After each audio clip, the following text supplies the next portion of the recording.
All right, let's talk basics about liquid watercolors. Please excuse my horrendous manicure at the moment.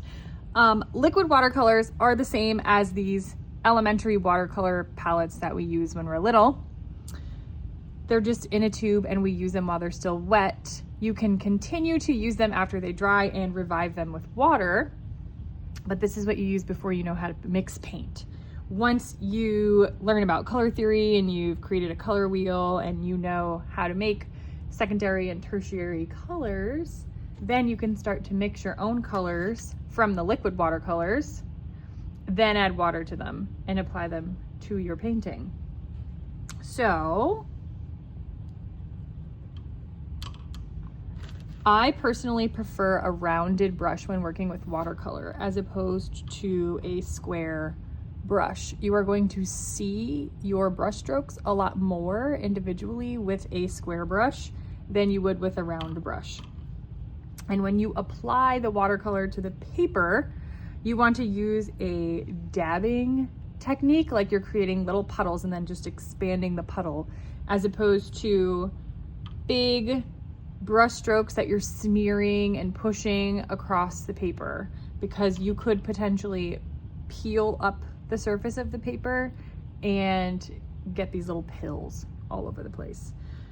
When you're ready to paint with the watercolor, you're going to dip your brush in water, take a little bit of the pigment, move it over. If it's too light, you add more paint. If it's too dark, you add more water. Remember, there's no white, well, there is white watercolor, but we're not gonna use it.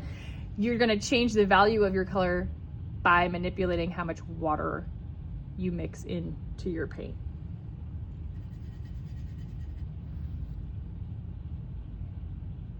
This is what I mean when I say dabbing.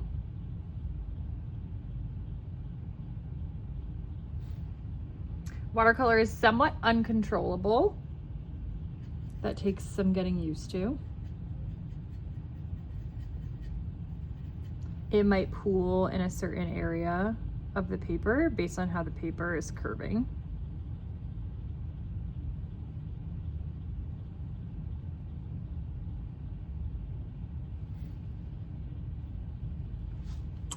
Let me show you how that is very different from this.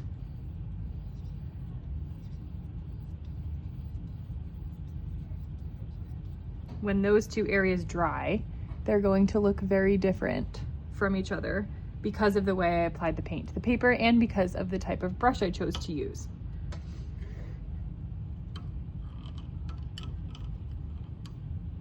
So if I want to mix a color, I'm going to mix the watercolor pigments first. Then I'm going to add water to dilute it. And I can still continue to change the color if I want to after I've added water by just mixing more or less of these colors into it.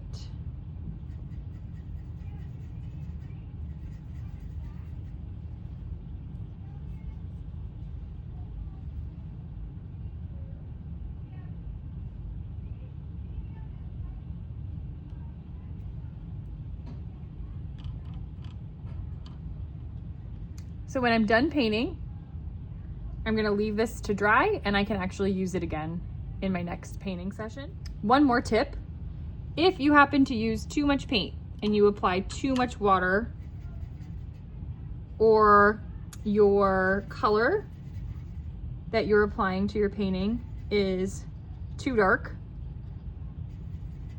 the easiest way to fix it is to actually take a dry paper towel, dab gently to pick up the paint.